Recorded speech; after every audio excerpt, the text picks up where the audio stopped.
بسم اللہ الرحمن الرحیم۔ یہ تصویر دو مساجد، ایک بابری ماسک یعنی بابری مسجد جو کہ مغل کے زمانے میں بنی ہوئی تھی، تاریخی ماسک،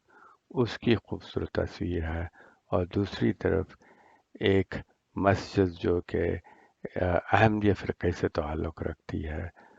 اس کی تصویر ہے۔ اگرچہ یہ مسجد اتنی قدیم نہیں ہے، یعنی پھر بھی یہ 80 سال 60 سال سے کے قریب تو ہوگی۔ مجھے اچھی طرح یاد ہے کہ جب بابری مسجد کو گرایا گیا تھا ہندوازم کی انتہا کی وجہ سے، تو مسلمان کئی لوگوں نے اپنی جانیں قربان کی اس کو بچانے کے لیے۔ دنیا بھر میں واویلا بھی کیا گیا کہ اس اللہ تعالیٰ کی عبادات کو چلانا یا ڈسٹرائے کرنا یا تباہ کرنا اسلام کے خلاف ہے اور اللہ تعالیٰ کے حکم کے خلاف ہے۔ اب میں آپ کو ایک دوسری اس تصویر کا جو رخ دکھاتا ہوں کہ ایک طرف وہی بادشاہی مسجد جس کو ہندو انتہا پسندوں نے مسمار کر دیا تاکہ وہ اپنا مندر اس پہ بنا سکے، اور دوسری طرف وہ ہندو صفات اسلامی جمہوریہ پاکستان کے ملا اور ان کے حکمران جو کہ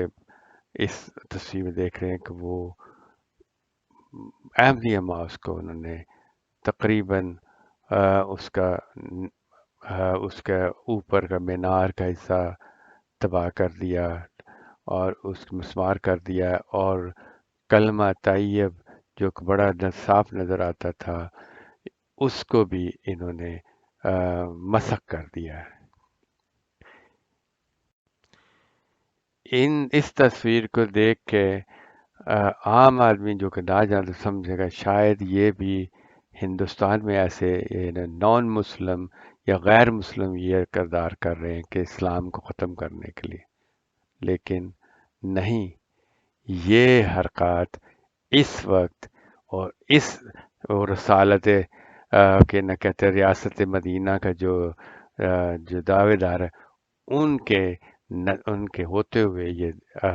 مسئلہ بیمار کی جا رہی ہے۔ یہ ملک جو کلمہ کے نام پر لیا گیا تھا، اسی کلمہ کو مٹھانے کے لیے یہ حکومت اور اس کے ملا اور اس کے ارد گرد جتنے بھی جاہل لوگ ہیں وہ اس پہ برسر کار ہے۔ گورنمنٹ کوئی ان کے ساتھ مل کے یہ کام کروا رہی ہے۔ گورنمنٹ میں اتنی ہمت نہیں کہ وہ اپنے اپنا پاکستان کا آئین کی حفاظت کر سکے، جس میں ہر ایک شہری چاہے وہ کسی مذہب سے تعلق رکھتا ہو اس کی گارنٹی دینی اسٹیٹ کا فریضہ ہے۔ اور یہی ہمارے جو فاؤنڈر پاکستان تھے، قائد اعظم، ان کا بھی یہی تھا کہ ہر ایک بندہ اس میں آزاد رہے گا۔ اب اس حرکات کو دیکھ کر کوئی کہہ سکتا ہے کہ یہ مسلمانوں کا کام ہے؟ اسپیشلی ان لوگوں نے شاید قرآن مجید نہ پڑھا ہو، انہیں نہ سمجھ آتی ہے، لیکن جو ملا ان کے پیچھے، جو ان کے پاس اپنے آپ کو علماء گنواتے، انہوں نے تو کم سے کم قرآن مجید پڑھا ہوگا۔ کیا ان کی مطلب یہ میں قرآن مجید میں یہ سلائیڈ میں آپ کو قرآن مجید کا ایکسٹریکٹ ہے سورہ بقرہ کی آیت 115 آپ کے سامنے پیش کر رہا ہوں، کیونکہ 15 اس لیے کئی قرآن مجید لوگ بسم اللہ کو شامل کرتے ہیں آیت سورت میں، اور کئی نہیں کرتے ہیں۔ احمدیہ اس صورتوں کا نمبر سورہ بسم اللہ کے ساتھ شامل کر کے اس لیے 115 بنتی ہے۔ اس میں آپ دیکھیں بڑے واضح طریقے سے اللہ تعالیٰ نے لکھا ہے اور فرمایا ہے کہ اس سے زیادہ ظالم کون ہے کہ جس نے منع کیا کہ اللہ کی مسجدوں میں اس کا نام بلند کیا جائے اور انہیں ویران کرنے کی کوشش کی جائے، حالانکہ ان کے لیے اس کے سوا کچھ جائز نہ تھا کہ وہ ان مسجدوں میں ڈرتے ہوئے داخل ہوتے۔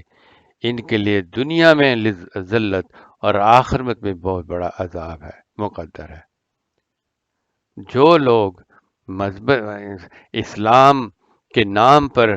اور اپنے مسلمان بھائیوں کو یا کلمہ گو آدمیوں کو اپنی عبادت سے منع کرتے ہیں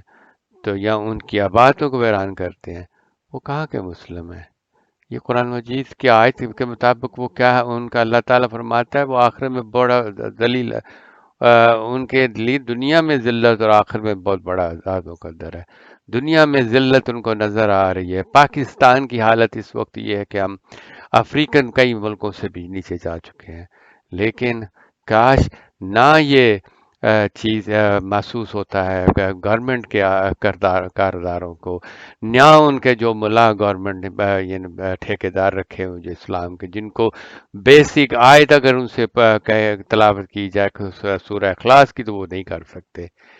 ان لوگوں کے ہاتھوں میں کھلی بھاگ دے دی گئی ہے کہ جاؤ اور اسلام کے نام پر یہ کام کرو اور اسلام کو بدنام کرو، تاکہ لوگ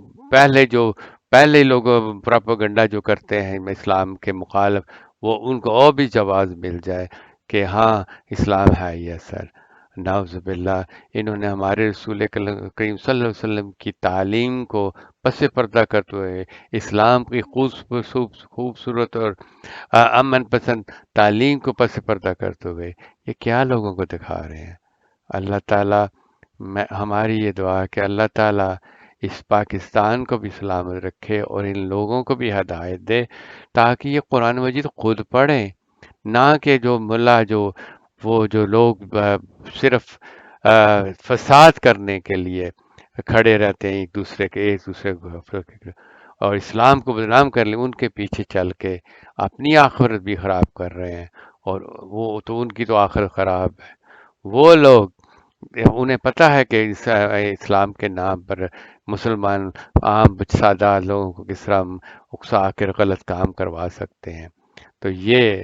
اللہ تعالیٰ ان کو بھی ہدایت دے اور اللہ تعالیٰ ہماری عام شہریوں کو بھی اس کو سمجھنے کی کوشش کریں، قرآن مجید پڑھنے کی کوشش کریں، تاکہ کیا یہ چیز اللہ تعالیٰ سکھاتا ہے یا اسلام بتاتا ہے یا رسول کریم صلی اللہ علیہ وسلم کا یہ فرمان تھا کہ اب میں تو جج نہیں کرتا اللہ تعالیٰ کی، اللہ تعالیٰ جج کرنے والا، اللہ تعالیٰ نے حکم جو دیا جسے اس جج کے مطابق آپ یہ خود جو لوگ ہیں یہ خود ہی اپنے آپ پہ یہ اس آیت کو پڑھنے کے بعد آپ امیجن کریں، آپ سوچیں کہ ان کا حشر کیا ہوگا۔ اللہ تعالیٰ سب پہ رحم فرمائے۔